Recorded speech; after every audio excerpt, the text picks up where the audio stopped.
नमस्कार, आदाब, सत श्री अकाल।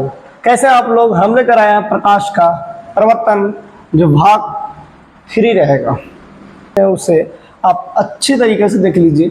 बिहार बोर्ड जो रहेगा परीक्षा एग्जाम जो 2026 में देने वाले हैं उनके लिए एक बेस्ट अपॉर्चुनिटी है। ये जो वीडियो ला रहे हैं उसमें बहुत अच्छे तरीके से हम लोग क्या करेंगे, पढ़ेंगे। ठीक है, इसमें तो सबसे पहले देर नहीं करेंगे, आप स्टार्ट करेंगे। हम लोग प्रकाश से सबको लाइट के बारे में पढ़ चुके हैं।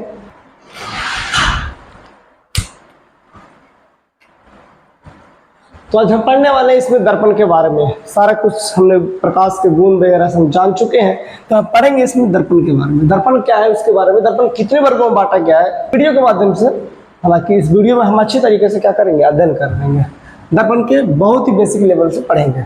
तो बोला कि दर्पण एक चिकनी या पॉलिश वाली सतह से क्या करता है, जब ये प्रकाश के नियमित रूप से आता है और उस पे प्रकाश को परिवर्तित होता है, यानी पुनः वापस चले जाता है, रिफ्लेक्शन होता है, तो जो उसमें एक छवि प्राप्त होता है उसी को हम क्या करते हैं, हम दर्पण कहते हैं।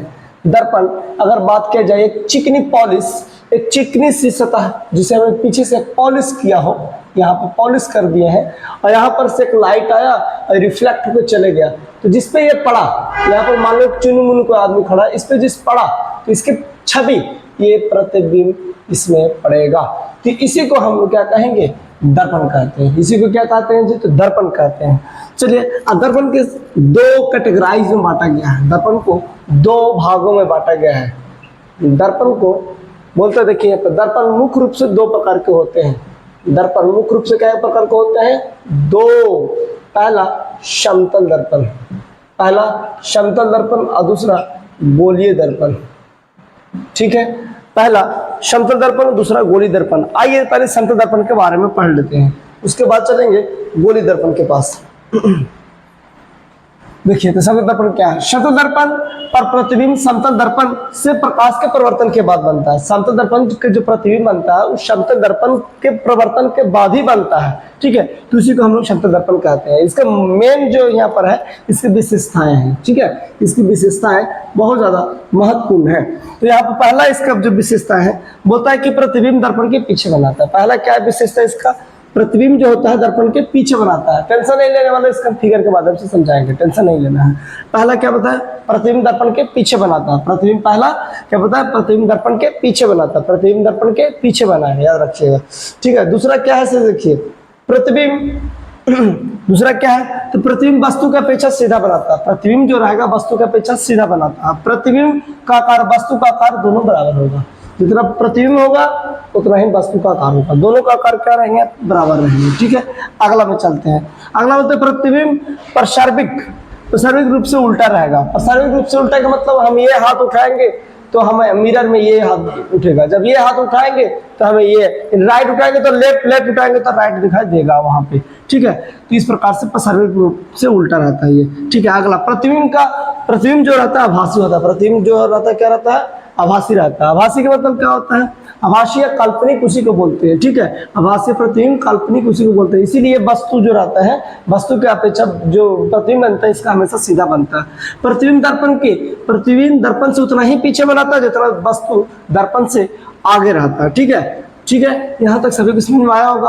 आशा है कि आप लोग अच्छी तरीके से यहाँ से समझोगे। प्रतिबिंब दर्पण से उतना ही पीछे बनाएगा जितना वस्तु दर्पण से क्या रहता है, आगे रहेगा। आइए फिगर के माध्यम से यहाँ पर समझेंगे। जितना भी हम लोग पढ़े यहाँ पर फिगर के माध्यम से एक एक करके समझेंगे।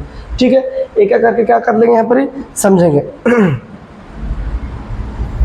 पहला क्या बताए थे, तो पहला बताए थे प्रतिबिंब दर्पण के पीछे बनाता है। देखिए, प्रतिबिंब जो है दर्पण के पीछे। पहले देखिए, मान लीजिए कि ये आप है, क्या है, ये आप है, तो ये यहाँ पर क्या लगा हुआ है, एक मिरर लगा हुआ है। ये मिरर लगा हुआ है, इस पीछे से कलाई किया हुआ, पीछे से क्या किया हुआ, कलाई। ठीक है, यहाँ पर एक आप है, तो ये आपका जस्ट प्रतिबिंब यहाँ पर बन रहा है।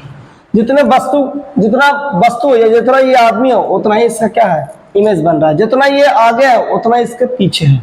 ठीक है, ये इसका देखिए, ये हाथ उठा रहा है तो लग रहा है कि वो हाथ, राइट उठा रहा है तो लग रहा है कि लेफ्ट उठा रहा है, लेफ्ट उठाएगा तो लगता है राइट उठाएगा। ये हुआ प्रसार्विक रूप से क्या होता है, उल्टा।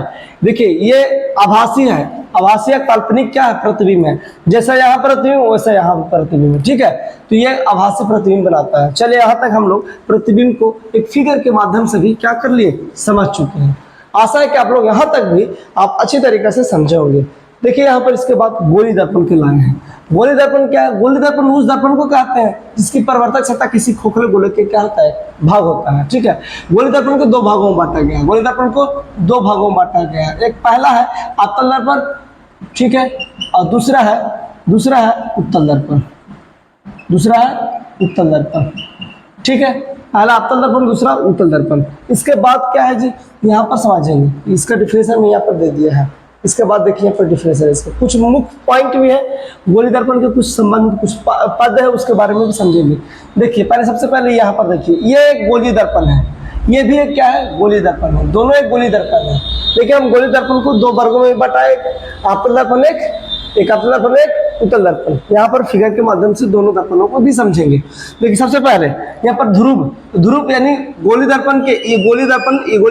गोली दर्पण के मध्य बिंदु को हम लोग क्या बोलेंगे? पोल बोलेंगे। देखिए गोली दर्पण के मध्य बिंदु को दर्पण का ध्रुव कहते हैं। इसे हम P द्वारा सूचित करेंगे। ठीक है, अब देखिए ध्यान से यहाँ पर देखिए, यहाँ पर ध्यान से क्या देखना है? इसे देखना है। इसे देखिए, ये जो है अंदर से कलाई किया हुआ है। क्या क्या हुआ? अंदर से कलाई किया हुआ है।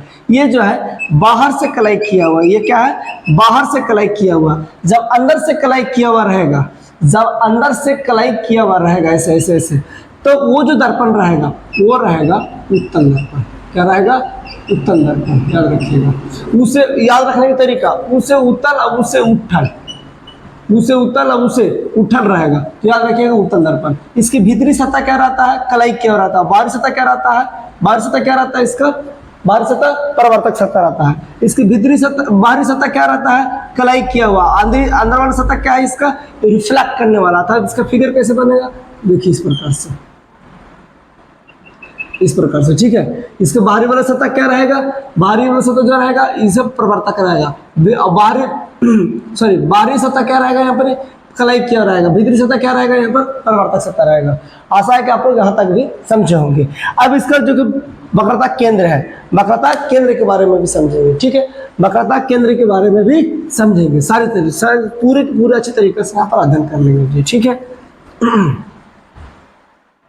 यहाँ तक पूरे के पूरे अच्छे तरीके से अध्ययन करेंगे। देखिए वक्रता, वक्रता त्रिज्या क्या है?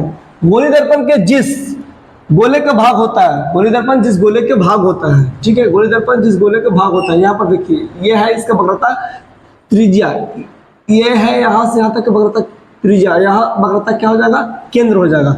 तो गोली दर्पण के अगर बात करते हैं, गोली दर्पण के जिस गोले के भाग होता है उसे गोली दर्पण के क्या कहते हैं? वक्रता त्रिज्या कहते हैं। चलिए गोलीय दर्पण हम लोग यहाँ कर लिए, वक्रता त्रिज्या तक हम लोग अच्छी तरीके से क्या कर लिए? समझ लिए। चलिए वक्रता त्रिज्या का एक बार और समझ लेते हैं। गोली दर्पण जिस गोले का भाग होता है उसकी त्रिज्या को दर्पण का वक्रता त्रिज्या कहते हैं। अब प्रधान अक्ष क्या है? प्रधान अक्ष के बारे में जान लेते हैं। प्रधान अक्ष यहाँ पर थोड़ा सा और समझेंगे, बस खत्म हो जाएगा क्लास। प्रधान अक्ष यहाँ पर देखिए, प्रिंसिपल एक्सिस। गोली दर्पण के ध्रुव से वक्रता केंद्र को मिलाने वाली सरल रेखा को दर्पण का प्रधान अक्ष या मुख्य अक्ष कहते हैं। ठीक है जी, जो यहाँ पर देखोगे ऐसे मिला रहा होगा, ये वाला मिलाने वाला को हम लोग क्या करते हैं? प्रधान अक्ष या मुख्य अक्ष कहते हैं। चलिए यहाँ तक समझ में आया होगा आपको। यहाँ देखिए फोकस दूरी, ध्रुव से फोकस के बीच की दूरी। चलिए आज भर के लिए इतना ही, फिर मिलेंगे नेक्स्ट वीडियो में।